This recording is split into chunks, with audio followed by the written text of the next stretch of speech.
I'll make this video nice and quick. Sometimes bad things happen for a reason. Like, for example, if I didn't get depressed today, I wouldn't have gone on a walk that led to me meeting a bunch of friendly, awesome people, making some new friends, getting a bunch of compliments, going to a grocery store, getting 30 bucks worth of extremely hefty amount of groceries, and having a blast. I wouldn't have found amazing things like apple cinnamon pancake mix on sale for $2 that I could mix with apple juice for maximum flavor. And then when I got home, I remember thinking, oh fuck, my eggs cracked. But then I thought, hey, that's just an excuse for me to actually, cook. I haven't cooked in ages. You know what? Let's start cooking tonight. And because of that, now it's like, look at me. I'm out here cooking dinner. I haven't cooked food for myself properly in fucking months. Months because of depression and stress in life. Like, sometimes bad things happen and it's actually kind of good. I had this pessimistic friend, let's call him Juan Carlos. And in a nutshell, I remember he was talking to me about, like, how he thinks there's no point in trying anything, that bad is always going to happen.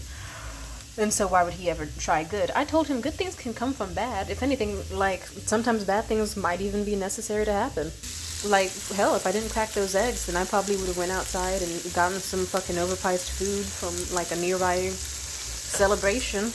Or I would have paid for some overpriced bullshit instead of just cooking, and I never would have gotten into mojo of cooking. But now it's like, look at me, I'm out here cooking up a storm, making tons of bacon, filling my whole house with this amazing smell.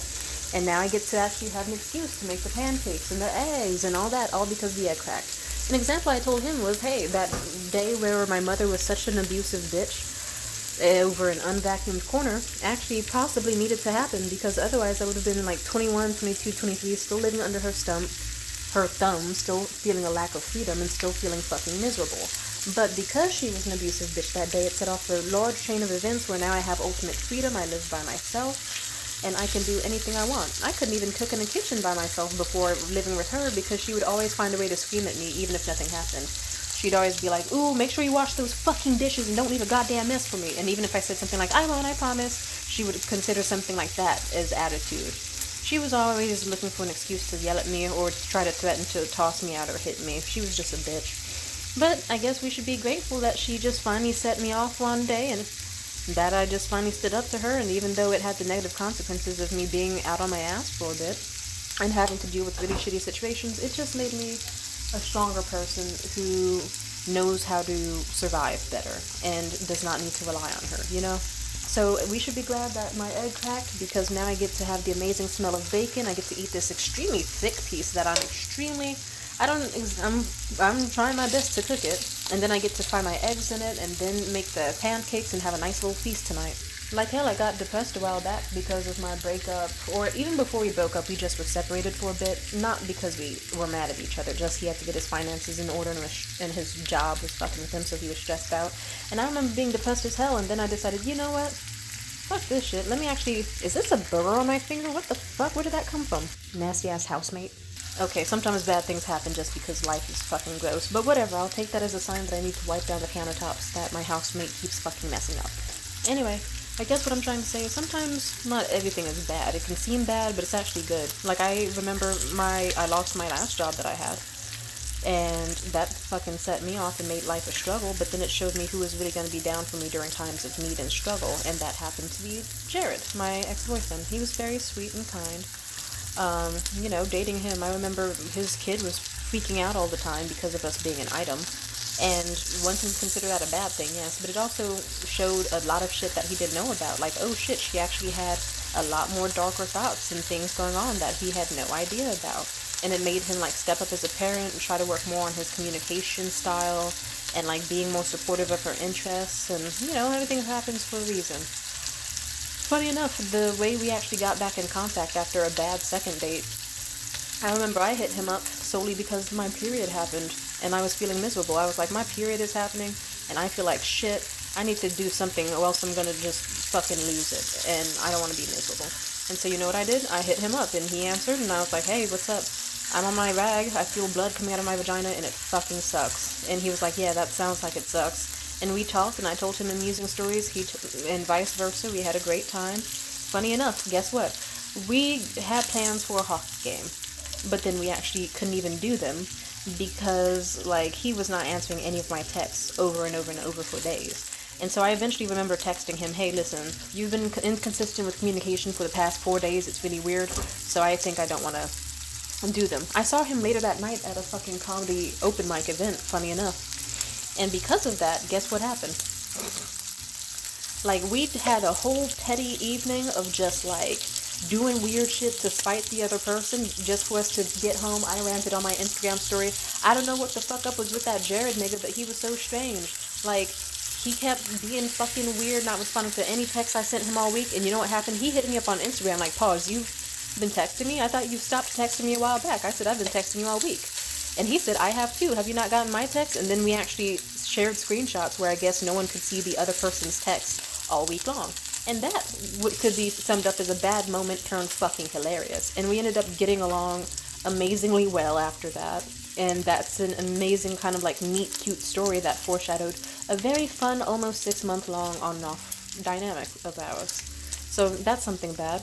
Also, the guy who hosted that open mic, funny enough, Seamus, the guy I've also talked about in my recent videos, is a total piece of shit. Me ending my friendship with him caused a series of events where he had, like, he's not the best at self-reflection, he's still an egotistical asshole, but he still decided, you know what, maybe I should look in the mirror and try better. Like, he's been pulling less shifts at his shitty job that he hates, he's been trying to figure out what he wants in his dating life, he's been trying to fix his ego, and, like, he went back to Alcoholics Anonymous, and, like, he's been really trying to be dedicated to be a better person, basically. And I respect that.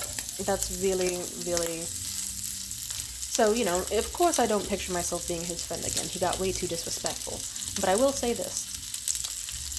If me ending that friendship leads to him being a better person who goes to open mics and befriends people and networks and actually feels like he has allies and people he can trust, and that he can trust himself, and that he doesn't relapse and starts treating the people around him better when he has access to him, then you know what? Fuck it. Like, maybe everything happens for a reason. Of course, it's still depressing to think that way. Like, I don't want to use that excuse for everything. I could say some fucked up shit like, ooh, maybe I needed to get sexually assaulted. That way I could show that being modest and this, and that wasn't going to do me any favors, and that I was still going to be a victim of misogyny one way or another. Or, oh, maybe I needed to have those abusive relationships, so then I know how hard it is to actually leave one, especially when a person has cut you off from everybody else and been your whole world and made you obsess over them and only them, you know? So, but I'm not going to say that, but sometimes I do think that. I don't agree with that, with having that mindset, though. I'll put it this way. The world works in mysterious ways, and I don't know, I think it's stupid to go, ooh, I should never try to write that novel because I'm probably gonna fail. Bitch, 50 Shades of Grey got published, and it's one of the worst books known to fucking man. Like, fucking The Strangers, that shitty-ass movie that just came out, guess what? Everyone I know has said that movie's a massive piece of shit. But you know what? The person wrote the original script, loved it, and then they went, I'm going to keep writing scripts and keep going at it. And everybody hates that they kept going at it, but guess what? They're still making money regardless. They're still having a blast, and they'll probably still be a box office hit. So simply put, write that fucking autobiography. Write that book. Like, do it. I remember the pandemic happened. I was bored as fuck, suicidal, lonely, 19 years old, fucking depressed. And I decided, you know what? Let me go ahead and talk my shit online because my family doesn't care about me. I'm finally getting some friends in several social groups who actually are interested in my life, and I'm feeling more confident in myself, and I'm tired of people thinking that I ain't got shit to say. I got a lot of shit to say, and I got a lot of shit I want to do in my life. And then guess what? Me making that funny ass video, it has 90k views, and that was a video I made on a fucking whim. Ha! Shit! Ha! Ha! Ha! Ha! Ha! My heart jumped out of my chest. God.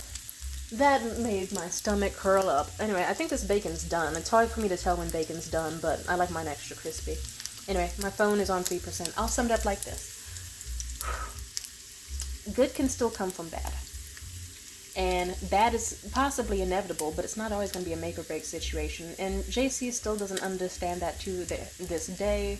And they've rejected opportunities because they're either insecure or afraid that they're going to fail, or afraid that they're going to fail so much that it's all going to be fucking fruitless. But let me tell you, I make YouTube videos as often as I can now. Sometimes I get 700 views, sometimes I get 6 views. Either way, I'm still gonna make it. And then when I do eventually make it, like big fucking celebrity, like hundreds and thousands of dollars, interviews with high end people, all that shit, it's gonna be so fucking good. I'm gonna have a fucking blast. And people can watch all my videos and go, hey, even when she was small and no one gave a shit about her, she was still grinding, making videos, telling some amusing ass stories, all that. So I don't know.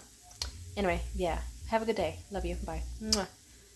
So I guess what I'm trying to sum up is bad is inevitable, but so is success. If you're gonna succeed at the end of it, any fucking like, how do I put this? Yeah, a good example. My ex, you know what? I'm gonna talk a little bit more because we got time. Also, I like playing with this bacon, even though because why not?